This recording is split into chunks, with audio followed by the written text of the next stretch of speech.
The morning my grandmother collapsed at the dining table, clutching the property deed she was about to sign, they thought I was too devastated to notice what my aunt was hiding behind her back. I noticed everything. My name is Sarah, and I'm 32 years old.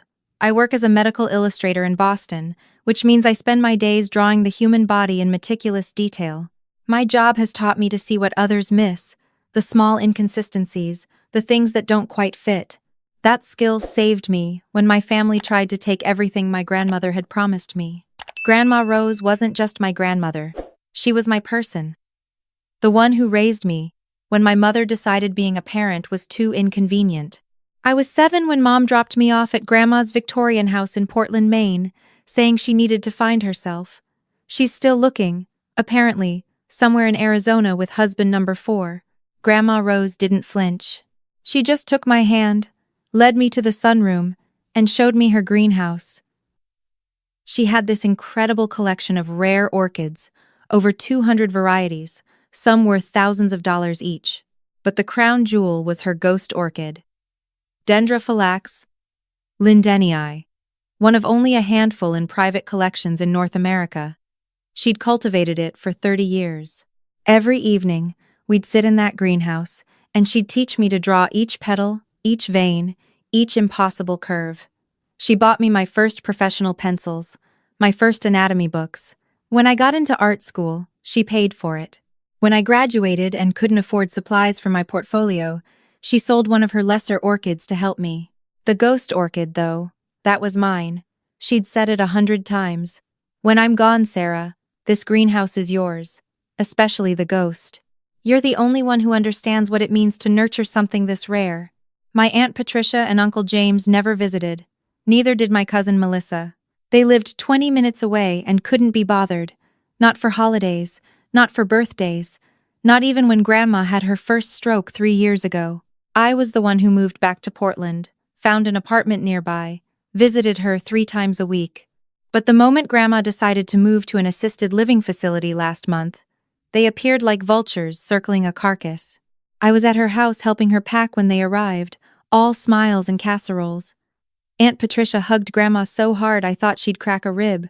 Uncle James kept calling her Mom in this syrupy voice that made my skin crawl. "We've been so worried about you," Aunt Patricia cooed. "We should have been here more. We're here now, though." Grandma caught my eye and gave me this look. The one that said she knew exactly what they were doing. But she was 84 and tired, and I think part of her wanted to believe her daughter had finally decided to show up. They started coming by every day. Aunt Patricia would bring flowers. Uncle James would fix things that weren't broken. Melissa would perch on the couch, scrolling through her phone, occasionally looking up to say how much she'd always loved Grandma's house. I didn't trust it, but I kept my mouth shut. I helped Grandma sort through 60 years of belongings, carefully packing the things that mattered. The greenhouse was the last thing to handle. We'd planned to move the orchids to a specialty conservatory that had agreed to house them until I could afford my own climate-controlled space. The ghost orchid would come to my apartment temporarily. I'd already converted my second bedroom, installed the lighting, the humidity controls, everything. Then came that morning, 3 weeks ago. I'd stopped by early to help Grandma with some final paperwork before the movers arrived. When I walked in, the entire family was already there. Aunt Patricia had made breakfast. Uncle James was reading the newspaper like he'd done it every Sunday for years. Melissa was actually helping clear plates.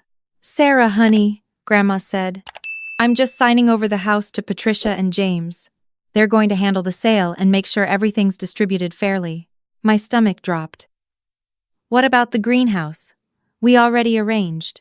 "Change of plans," Uncle James interrupted, not looking up from his paper. "We found a buyer who wants the whole property as is, including the greenhouse. Generous offer. Your grandmother will get a nice sum for her care." I looked at Grandma. She wouldn't meet my eyes. "What about the ghost orchid?" I asked quietly. "It'll be fine with the new owner," Aunt Patricia said breezily. "They're a collector. They'll appreciate it."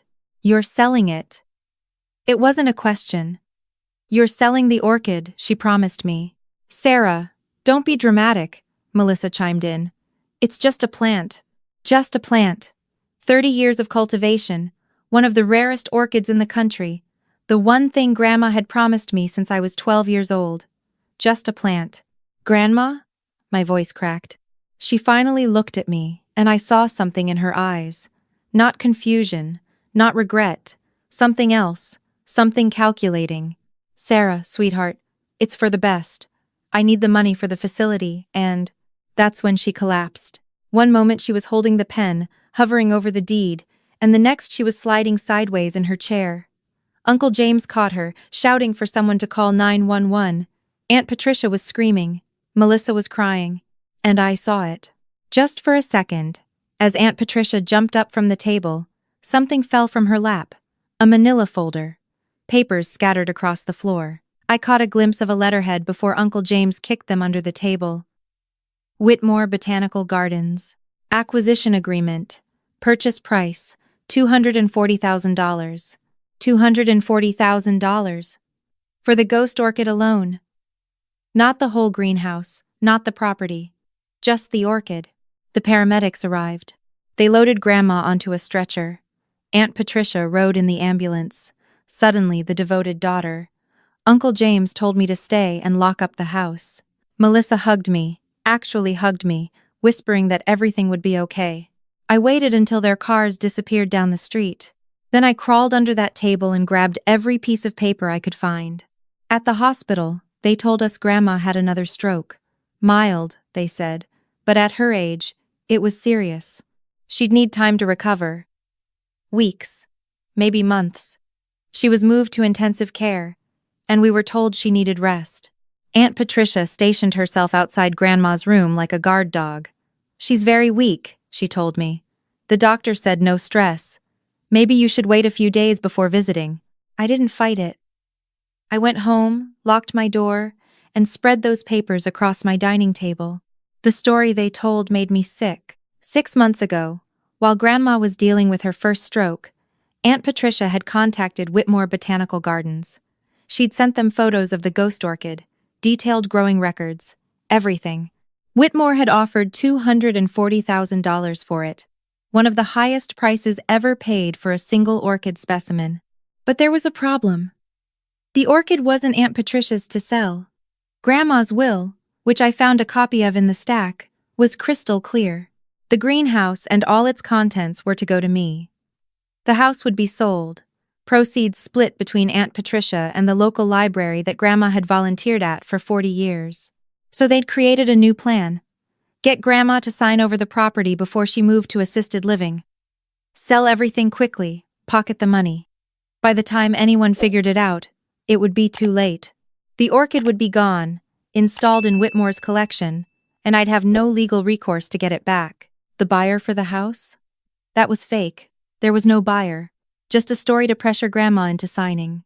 And it had almost worked. I sat there until 3 a.m, reading every document, every email, every text message printout.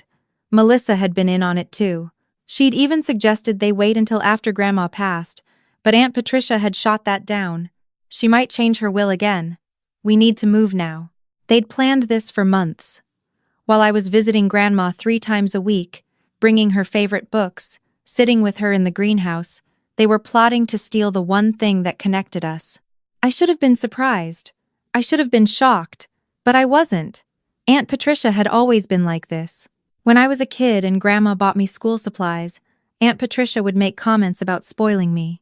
When Grandma paid for my art school, Aunt Patricia didn't speak to either of us for 6 months. She'd told people at Grandma's church that I was manipulating an old woman, taking advantage of her declining mental state. The Ghost Orchid was just the biggest prize in a lifetime of resentment. I didn't sleep that night. By morning, I'd made copies of everything, stored them in 3 different locations. Then I called a lawyer, one who specialized in elder law and estate disputes. Her name was Margaret Chen, and when I showed her the documents, her expression went from neutral to furious in about 30 seconds.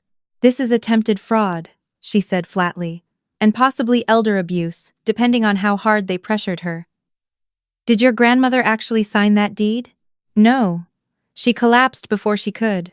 "Good. That's very good. But we need to talk to her, Sarah.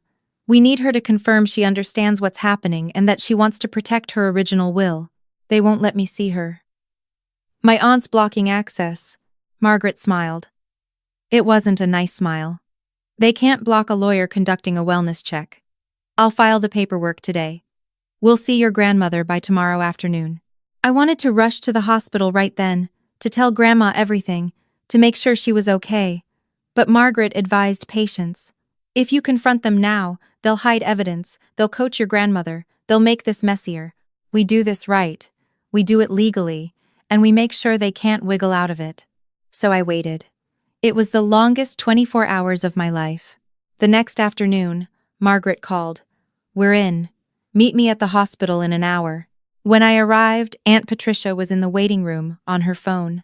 She looked up when she saw me with Margaret, and her face went pale. What's going on? Who's this? Margaret Chen, attorney at law.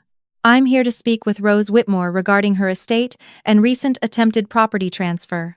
Sarah is accompanying me as the primary beneficiary of the estate. You can't just my mother is very ill. She can't be bothered with. I have a court order, Margaret said calmly, producing a document. You can read it if you'd like, or you can step aside. Your choice. Aunt Patricia looked like she wanted to argue, but Uncle James appeared from somewhere and grabbed her arm. Patricia! Don't! Not here. They stepped aside, and Margaret and I walked into Grandma's room. She was awake, propped up on pillows, looking small and fragile in the hospital bed. But when she saw me, her eyes sharpened. That calculating look was back. Sarah, she said. Her voice was weak, but steady. I was wondering when you'd figure it out. I moved to her bedside, taking her hand. You knew? This whole time, you knew what they were trying to do? Of course I knew. I'm old, sweetheart, not stupid. She squeezed my fingers. Patricia called me 2 months ago, asking about the orchids. Said she'd been reading about rare plants and was so impressed by my collection. Started visiting more often. Being sweet. Then why? Because I wanted to see how far she'd go. Grandma's voice was bitter. I wanted to see if my own daughter would actually try to steal from her mother. From you! She closed her eyes for a moment. I kept hoping she'd stop, that she'd remember she was my child, that you were her niece. That family meant something, but she didn't stop. No. She didn't. So that morning, when they showed up with the deed, I knew it was time to end it. I was about to refuse to sign, to tell them I knew everything, when my body decided to have other plans. She smiled weakly. Dramatic timing, I'll admit. Margaret stepped forward. Miss Whitmore, I'm going to record this conversation with your permission. I need you to confirm a few things for the legal record. For the next 30 minutes, Grandma methodically confirmed every detail. That she'd never agreed to sell the property to Aunt Patricia, that she'd never authorized the sale of the orchids, that her will had always stated the greenhouse, and its contents would go to me, that she felt pressured and manipulated by her daughter. When it was done, Margaret turned off the recorder. I'll file an emergency injunction today to freeze any sale of the property or its contents. I'll also be reporting this to Adult Protective Services. Good, Grandma said. Then she looked at me. Sarah, in the drawer next to my bed at home, under the phone book, there's a key. It opens a safe deposit box at Portland First Bank, box number 3072. Your birth date is the combination to the safe itself. Inside, you'll find updated documents. I stared at her. What kind of documents? Transfer of ownership papers for the greenhouse, dated and notarized 2 months ago.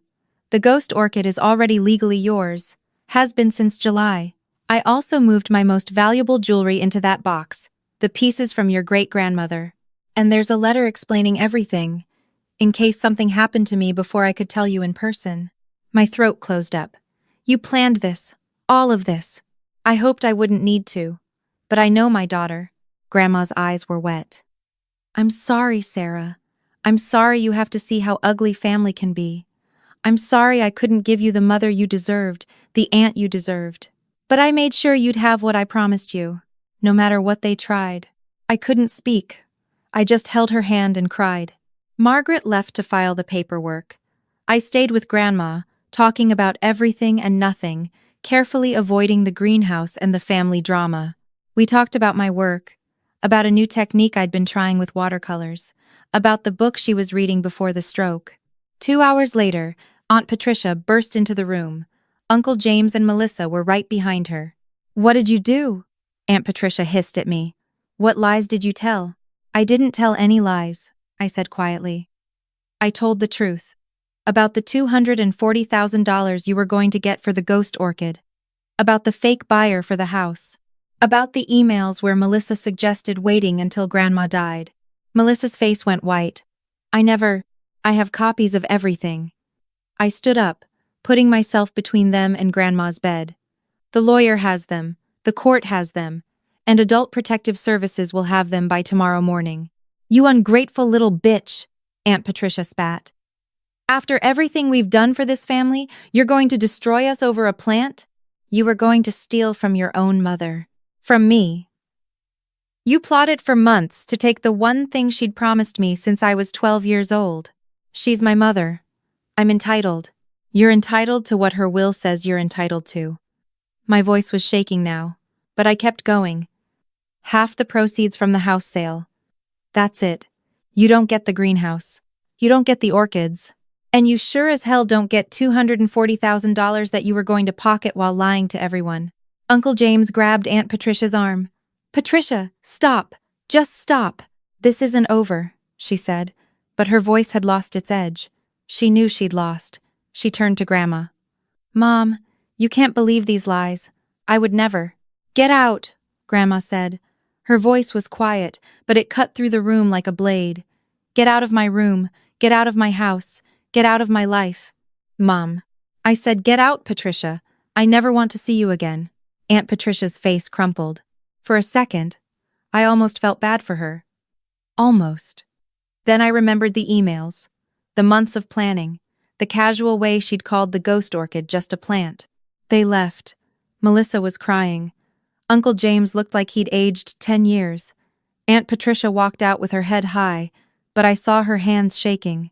When the door closed, Grandma let out a long breath. "I should have done that years ago." "Why didn't you?" "Because she's my daughter. Because I kept hoping she'd change. Because I'm a foolish old woman who wanted to believe the best about her child." She looked at me. "But I'm not foolish enough to let her hurt you. You're the daughter I should have had, Sarah. In every way that matters, you already are." The next few weeks were a blur of legal proceedings. Margaret was efficient and ruthless. The injunction was granted immediately. Adult Protective Services opened an investigation. Aunt Patricia tried to claim Grandma was mentally incompetent, which backfired spectacularly when the geriatric psychiatrist's evaluation came back, confirming she was completely lucid and of sound mind. The transfer documents from the safe deposit box sealed it. The greenhouse was legally mine, and had been for months. Aunt Patricia couldn't touch it. Whitmore Botanical Gardens withdrew their offer when they learned about the legal situation. Turns out, they didn't want to be associated with potential elder abuse and fraud. Grandma recovered enough to move into her assisted living facility, a beautiful place with gardens and an art room. I brought her orchids from the greenhouse every week. Sketches of the new blooms, stories about my work.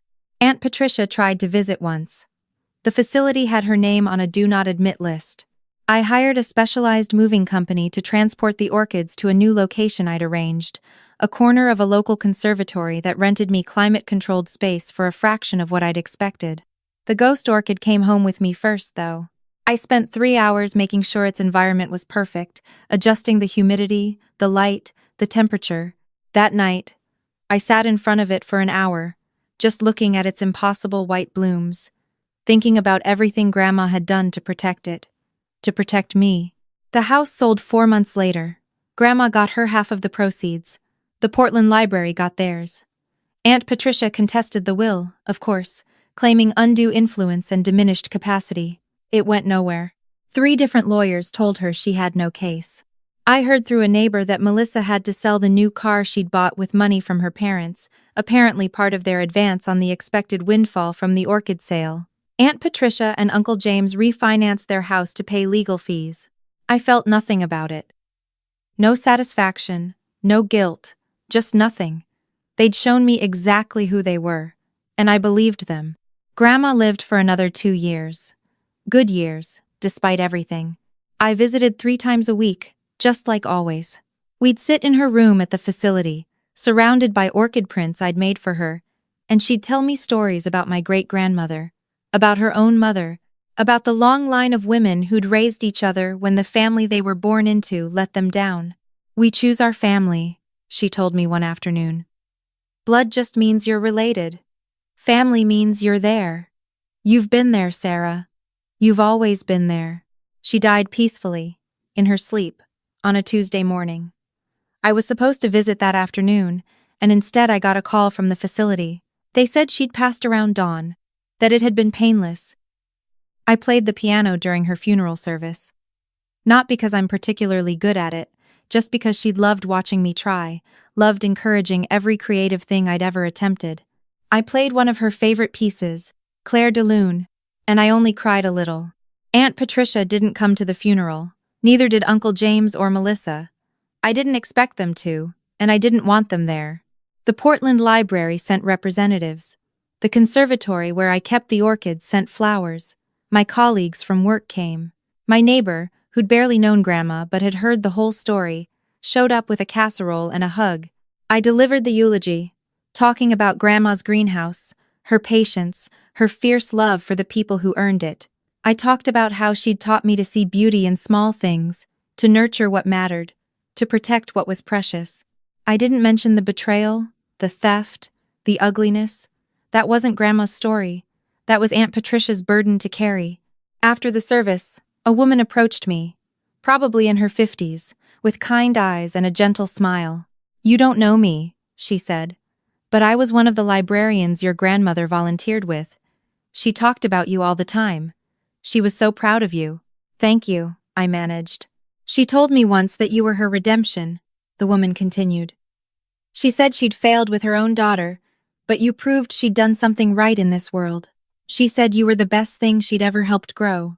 I couldn't hold it together after that. I cried in this stranger's arms while she patted my back and told me it was okay, that Grandma would want me to cry, that love was supposed to hurt sometimes. That night, alone in my apartment, I sat with the ghost orchid. It had bloomed 3 days before Grandma died, its white petals almost glowing in the darkness. I sketched it. Every line, every curve, every impossible detail. When I was done, I wrote the date on the back of the drawing, and under it, "For Grandma Rose, who taught me that some things are worth protecting, no matter what it costs." The ghost orchid lived for 8 more years before it naturally died, which is a long life for such a delicate thing. I kept every sketch I'd ever made of it. I kept the drawings Grandma and I had done together. Her shaky lines next to my confident ones. Her notes in the margins about petal structure and light requirements. I kept the letter she'd left in the safe deposit box, too, though I've only read it twice. Once the day I found it, and once on the 5th anniversary of her death. It's too painful to read more often than that. In it, she apologized for her daughter, explained why she'd done what she'd done, and reminded me that I deserved to protect my peace. "Some people will take everything you have if you let them," she wrote in her careful handwriting. "They'll call it love, call it family, call it duty. Don't let them, Sarah. You owe them nothing but the truth, and sometimes not even that. You owe yourself everything." I think about that a lot now. About boundaries, about protection, about what we owe the people who share our blood versus the people who choose to show up. I've built a good life. The greenhouse is thriving. My illustration work has taken off. I even started teaching classes at the conservatory, helping other people learn to draw the plants they love. Some of my students remind me of myself at 12, wide-eyed and eager, falling in love with the idea that beauty can be captured on paper. I never spoke to Aunt Patricia again. Never spoke to Uncle James or Melissa either. I heard Aunt Patricia tried to reach out once, years later, through a mutual acquaintance, said she wanted to apologize, wanted to make things right. I didn't respond. Some doors, once closed, should stay that way. People sometimes ask me if I regret it, if I wish things had been different with my family. I tell them the truth. I don't have the family I thought I had, and I've made peace with that. I have my chosen family now. The people who show up, who celebrate my successes, who hold space for my grief. That's enough. The ghost of what my family could have been doesn't haunt me anymore. It used to, right after everything happened. I'd lie awake wondering if I should have tried harder, been more forgiving, found a way to keep everyone together. But then I'd remember Aunt Patricia's face when she called the orchid just a plant. I'd remember the emails plotting to steal from her own mother. I'd remember Grandma's voice saying, "I never want to see you again," and I'd know I'd made the right choice. Some plants can't survive without specific conditions. The right light, the right temperature, the right amount of care. You can't force them to thrive in toxic soil. You have to protect them, transplant them, give them what they need to grow. I learned that from Grandma. She spent 30 years cultivating that ghost orchid, and she spent even longer cultivating me, teaching me that some things are worth protecting, that boundaries aren't cruel, that walking away from toxicity isn't failure, it's survival. The greenhouse is still mine, the orchids still bloom, and sometimes, when the light hits the leaves just right, I swear I can hear Grandma's voice. "Beautiful work, sweetheart. You're doing beautiful work." I am. I really am. And I'm doing it on my own terms, surrounded by people who deserve to be there, protected from the ones who don't. That's the inheritance that mattered. Not the money, not even the orchids, though those are precious. The real inheritance was learning that I'm worth protecting, that my peace matters, that I don't have to set myself on fire to keep people warm who wouldn't throw water on me if I was burning. Grandma taught me that. She gave me the orchids, yes, but more importantly, she gave me permission to save myself. And in the end, that's the only inheritance anyone really needs.